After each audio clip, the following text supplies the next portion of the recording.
భారత స్వాతంత్ర సంగ్రామం అనగానే మనకు సిపాయిల తిరుగుబాటు, ఉత్తర భారత వీరులే ఎక్కువగా గుర్తొస్తారు. కానీ అంతకంటే 10 ఏళ్ల ముందే తెలుగు నేల మీద బ్రిటిష్ వారి గుండెల్లో నిద్రపోయిన ఒక వీరుడు ఉన్నాడు. అతనే వడ్డే ఓబన్న. బ్రిటిష్ వారి తుపాకులకు ఎదురొడ్డి అడవిని ఆయుధంగా మలుచుకుని గెరిల్లా యుద్ధంతో ఆంగ్లేయులకు చుక్కలు చూపించిన ఓ అజ్ఞాత యోధుడు. రవి అస్తమించని బ్రిటిష్ సామ్రాజ్యాన్ని తెలుగునాట తొలిసారి సవాల్ చేసిన సైరా ఉయ్యాలవాడ నరసింహారెడ్డికి మిత్రుడు, జీవితంలోనూ పోరాటంలోనూ మరణంలోనూ స్నేహితుడి వెంట నిలిచిన వీరుడు వడ్డే ఓబన్న జయంతి ఇవాళ. కూటమి ప్రభుత్వం తొలిసారి వడ్డే ఓబన్నను స్వాతంత్ర సమర యోధునిగా గుర్తించింది.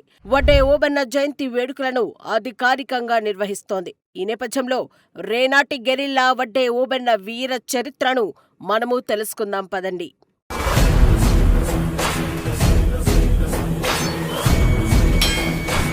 చరిత్ర పుటల్లో మరుగున పడిన ఈ మహావీరుడు 1807 జనవరి 11న ఈనాటి నంద్యాల జిల్లా సంజామల గడ్డపై జన్మించారు. తల్లి వడ్డే సుబ్బమ్మ, తండ్రి సుబ్బయ్య. తండ్రి గ్రామీణ రక్షణ వ్యవస్థలో తలారిగా పనిచేయటంతో ఓబన్నకు చిన్నతనం నుంచే భౌగోళిక పరిస్థితులపై, యుద్ధ విద్యలపై అపారమైన పట్టు లభించింది. అది కేవలం బ్రతుకు తెరువు కోసం నేర్చుకున్న విద్య కాదు, భవిష్యత్తులో పరాయి పాలనను తరిమికొట్టేందుకు ఉపయోగపడే ఆయుధమని అప్పట్లో ఎవరూ ఊహించలేదు.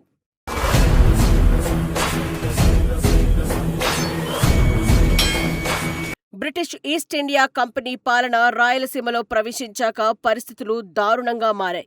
విజయనగర కాలం నాటి పాలేగాళ్ల వ్యవస్థను రద్దు చేశారు. రైతులపై శాశ్వత భూమి శిస్తు పేరుతో పన్ను భారం మోపారు.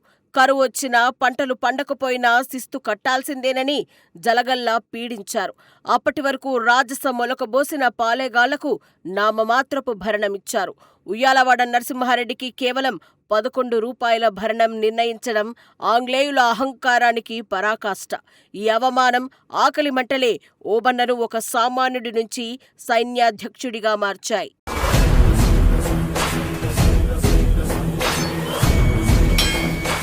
ఉయ్యాలవాడ నరసింహారెడ్డి పిలుపుతో వడ్డే ఓబన్న రంగంలోకి దిగారు. కేవలం ఒక అనుచరుడిగా కాకుండా ఒక దార్శనికుడిగా వ్యవహరించారు. అడవి బిడ్డలైన బోయలు, చెంచులను, తన సామాజిక వర్గమైన వడ్డెరలను ఏకం చేశారు. సంప్రదాయ ఆయుధాలైన కత్తులు, బరిసెలు, విల్లంబులతోనే ఒక అజేయమైన సైన్యాన్ని నిర్మించారు. బ్రిటిష్ వారి దగ్గర ఆధునిక తుపాకులు, ఫిరంగులు ఉన్నాయి. వాటిని ఎదుర్కోవడానికి ఓబన్న ఎంచుకున్న మార్గం గెరిల్లా యుద్ధం. నల్లమల అడవులు, కొండలు, వాగులు, వంకలను తన రక్షణ కవచాలుగా మార్చుకున్నారు. శత్రువు ఎక్కడి నుంచి వస్తున్నాడో తెలిసేలోపే మెరుపులా దాడి చేసి మాయమవడం ఓబన్న వ్యూహం. ఆంగ్లేయుల రవాణా వ్యవస్థను, కమ్యూనికేషన్ నెట్వర్క్ను ఎక్కడికక్కడ ధ్వంసం చేసి వారిని దిగ్భ్రాంతికి గురిచేశారు.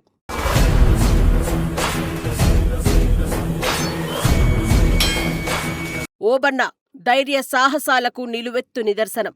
1846 జూలై 10న జరిగిన ఘటన కోవెలకుంట్ల సబ్ ట్రెజరీపై ఓబన్న తన సైన్యంతో దాడి చేయడం.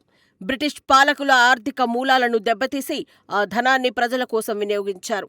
ఈ ఘటనతో బ్రిటిష్ ప్రభుత్వం ఉలిక్కిపడింది. నరసింహారెడ్డిని, ఓబన్నను పట్టుకోవడానికి పెద్ద ఎత్తున బలగాలను మోహరించింది. చివరికి ఆ దుర్దినం రానే వచ్చింది. 1846 అక్టోబర్ 6 గిద్దలూరు సమీపంలోని జగన్నాథ కొండ వద్ద ఇరు వర్గాల మధ్య భీకర యుద్ధం జరిగింది.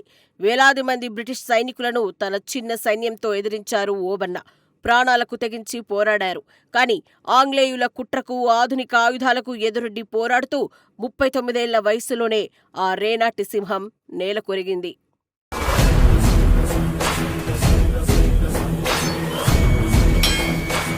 ఓబన్న మరణంతో నరసింహారెడ్డి సైన్యానికి వెన్నెముక విరిగినట్లయింది.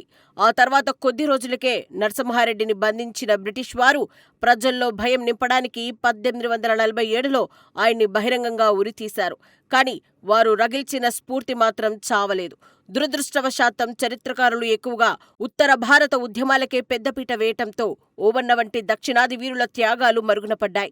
ఇప్పటికైనా తెలుగు రాష్ట్రాల ప్రభుత్వాలు ఆయన జయంతిని అధికారికంగా నిర్వహించడం హర్షించాల్సిన విషయమని నిపుణులు అంటున్నారు. అయితే ఇది ఇక్కడితో ఆగిపోకూడదని డిజిటల్ అవేర్నెస్ మ్యూజియంలు, యూనివర్సిటీలో ప్రత్యేక తరగతులు ఏర్పాటు చేసి ఆ వీరుడి చరిత్రను భావితరాలకు అందించాలని ఆయన అభిమానులు కోరుతున్నారు.